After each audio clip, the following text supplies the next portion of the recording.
প্রতিটি মেয়ের জীবনেই প্ল্যান বি বলে একটা অপশন থাকে, কিন্তু কোনো ছেলের জীবনে এই অপশনটা থাকে না। একটি ছেলেকে সব সময় প্ল্যান এ ধরে চলতে হয়, তাকে প্ল্যান এতেই স্ট্যান্ড করতে হয়, এছাড়া তার হাতে কোনো দ্বিতীয় বিকল্প উপায় থাকে না। এটা একটু বুঝিয়ে বলার জন্য আমি দুটো উদাহরণ নেব, বাস্তব দুটি ঘটনা। রিসেন্ট এই দুটি ঘটনা আমার সামনে এসেছে, তো আমি ঘটনা দুটি বললে আমি কেন এই কথাটি বললাম সেটা বুঝতে পারবে।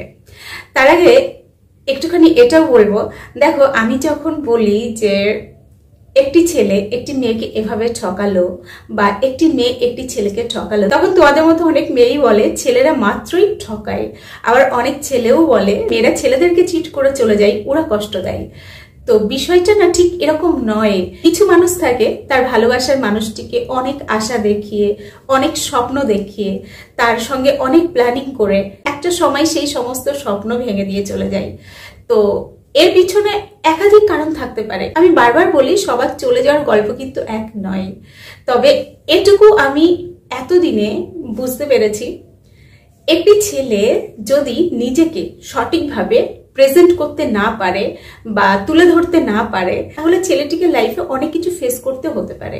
দেখো একটি মেয়েকে যখন একটি ছেলে ঠকায় তারও খুব কষ্ট হয়, কিন্তু তার হাতে না প্ল্যান বি থাকে। তাকে কিন্তু ওই মাঝ রাস্তায় দাঁড়িয়ে নিজের কেরিয়ার নিয়ে চিন্তা করতে হয় না। ম্যাক্সিমাম মেয়েই কিন্তু ওই সময় দাঁড়িয়ে প্ল্যান বি অ্যাপ্লাই করতে পারে, যেই অপশনটা কিন্তু ছেলেদের থাকে না।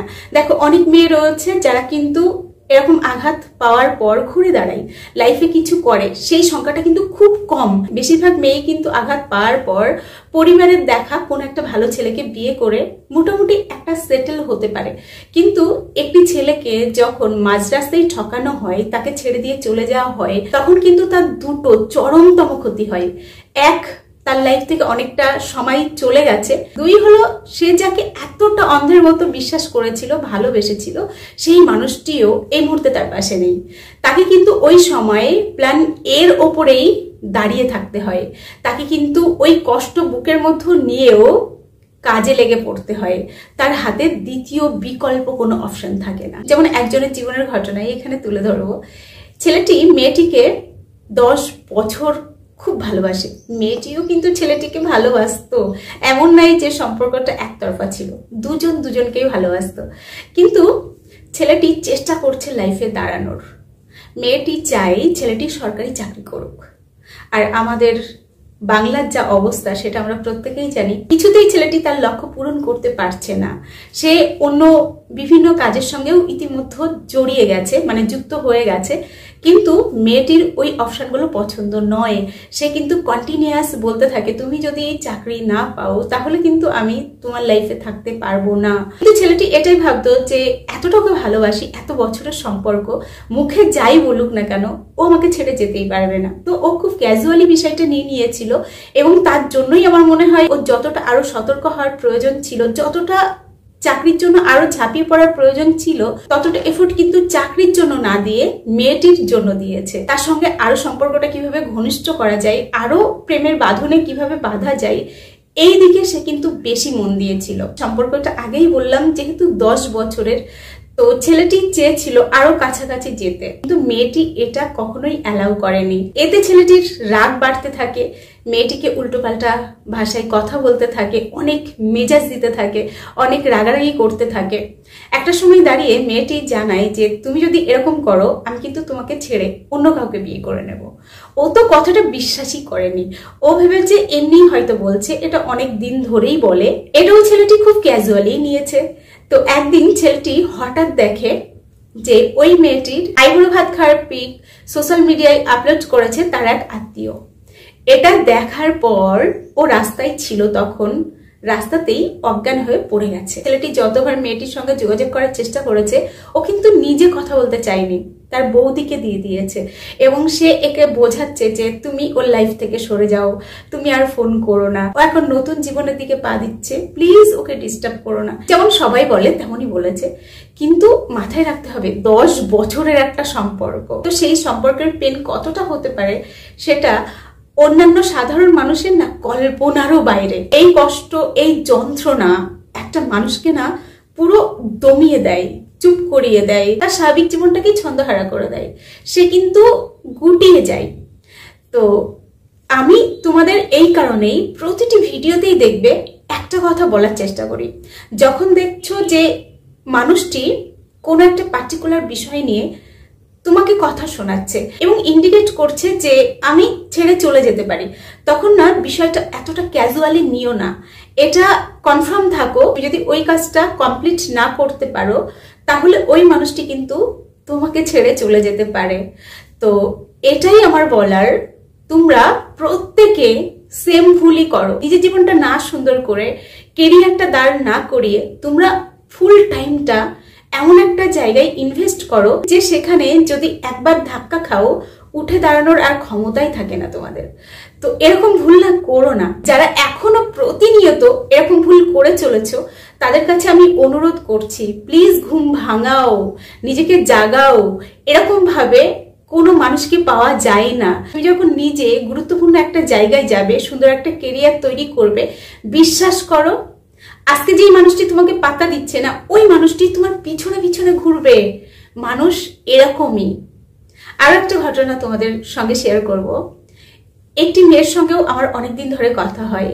দেখো, এই মেয়েটি কিন্তু ওরকম নয় যে তাকে কিছু বলেনি, তাকে অনেকবার বলেছে তুমি লাইফে দাঁড়াও, তুমি কিছু একটা করো, আমি তোমার পাশে আছি, তোমাকে সময় দিচ্ছি, সামান্য কিছু হলেও কিছু একটা করো। মেয়েটি কিন্তু অনেক সুযোগ দিয়েছে, কিন্তু ছেলেটি কিছুতেই কিছু করে উঠতে পারছে না। এক সময় কিন্তু এরকম হয়, মানে চেষ্টা করে যাচ্ছে প্রবল, কিন্তু অনেকটা হয়তো সময় লেগে যাচ্ছে, তখন হয়তো ভাবছে যে আমার দ্বারাই কিছু হবে না, হতাশা চলে আসে মানুষের মনের মধ্যে। তো এরকমই ঘটছে ছেলেটির জীবনে। তো এটা নিয়ে মেয়েটির মনের মধ্যে কিন্তু একটা অভিযোগ ছিলই। তো লাস্ট পর্যায়ে যেটা ঘটলো, ছেলেটির কিছু ভুলের কারণেই মেয়েটি কিন্তু তাকে ছেড়ে চলে এলো। তাকে বললো যে আমি আর এই সম্পর্কের মধ্যে থাকবো না। ছেলেটির কিন্তু মস্ত বড় অনেক কিছু ভুল ছিল, কিন্তু একটা বিষয় আমি লক্ষ্য করলাম, সেটি হলো মেয়েটি যখন লাস্ট আমার সঙ্গে কথা বলছে, মেয়েটি হয়তো এই মুহূর্তে এই ভিডিওটি দেখছে, কিন্তু আমি ওকে সরাসরি কিছু বলিনি যে আমি না এটা বুঝতে পেরেছি। যাই হোক, যার জীবনের সিদ্ধান্ত সে নিজে নেবে। ওর কথায় আমি একটা জিনিস স্পষ্ট হলাম, ওই মেয়েটি কিন্তু অন্য একটি ছেলের সঙ্গে কথা বলছিল গত 1 বছর আগের থেকেই। ও কথায় কথায় কিন্তু আমাকে বলে ফেলেছে যে আমি ওর সঙ্গে অনেক আগের থেকেই কন্ট্যাক্টে আছি, ভালোবাসতাম তা নয়, কিন্তু আমি ভাবছিলাম ওর কথাও। এর অর্থ স্পষ্ট এটাই দাঁড়ায়, ও কিন্তু মনে মনে প্ল্যান বি খুঁজছিল এবং খুব ভালো একটা প্ল্যান পেয়েও গেছে। ছেলেটি কিন্তু খুব ভালো একটা পজিশনে রয়েছে, ও সমযোগ্য একজন মানুষ, এবং যতটুকু আমি বুঝলাম ছেলেটি একটা সময় অনেক দূর এগিয়ে যাবে, খুব ভালো পড়াশোনাতে দারুণ একটা চাকরি প্রায় পেয়ে গেছে বললেই চলে। তো আমি তোমাদেরকে এটাই বলতে চাই, যেহেতু ছেলেটির সঙ্গেও আমার কথা হয়, ওর লাইফে কিন্তু প্ল্যান বি বলে কিচ্ছু নেই। ও কিন্তু মেয়েটি ছেড়ে যাওয়ার পর অনেকবার তার কাছে ছুটে ছুটে গেছে, অনেকবার অনুরোধ করেছে, অনেকবার ফিরিয়ে আনার জন্য চেষ্টা করেছে, কিন্তু যেহেতু ওর প্ল্যান বি রেডি, তো সেই কারণেই কিন্তু কোনো কাজ দেয়নি। তার অনুরোধ, তার খারাপ লাগা, তার কান্না কোনো ভ্যালু পায়নি। তো পরিশেষে আবার তোমাদের সবার উদ্দেশ্যে একটা কথাই বলতে চাই, জাস্ট কয়েকদিন আগেই আমি একটি ভিডিওতে কথাটি বলেছিলাম, মেয়েরা যখন বিয়ের মতো একটা গুরুত্বপূর্ণ সিদ্ধান্ত নেয় তখন কিন্তু আবেগ নয়, সে বাস্তব দেখে সিদ্ধান্ত নেয়। এটা শুনতে খারাপ লাগলেও এটাই সত্যি। যদিও আবারও বলছি, প্রত্যেকে যেমন করে তা কিন্তু নয়, তাহলে ভালোবাসা শব্দটা থাকতো না এই পৃথিবীতে। সবাই এমন করে না। কিন্তু তোমার লাইফে যদি এরকম কিছু ঘটে, মানে তুমি নিজেকে সঠিকভাবে দাঁড় করাতে পারছো না, এদিকে তুমি যাকে ভালোবাসো সে বারবার তোমাকে ঠেলতে শুরু করছে, তাহলে বলবো তার দিকে মনোযোগটা সরিয়ে নিজের কেরিয়ারের দিকে দাও। কারণ তুমি সঠিকভাবে নিজেকে দাঁড় করাতে না পারলে সে কিন্তু এমনিই ছেড়ে চলে যাবে। তো এর থেকে এটা ভালো, নিজের যেটুকু সময় গেছে সেটা তো গেছেই, এখন অন্তত নিজেকে তৈরি করো। কারণ তোমার হাতে কিন্তু প্ল্যান বি বলে কোনো অপশন নেই। তোমাকে কিন্তু নিজের পায়ে দাঁড়াতেই হবে, তোমাকে জীবনে প্রতিষ্ঠিত হতেই হবে। না হলে শুধু আজকে এই মেয়েটির কাছে অবহেলার শিকার হচ্ছে তা কিন্তু নয়, একটা সময় পরিবারও কিন্তু তোমাকে ভালো চোখে দেখবে না।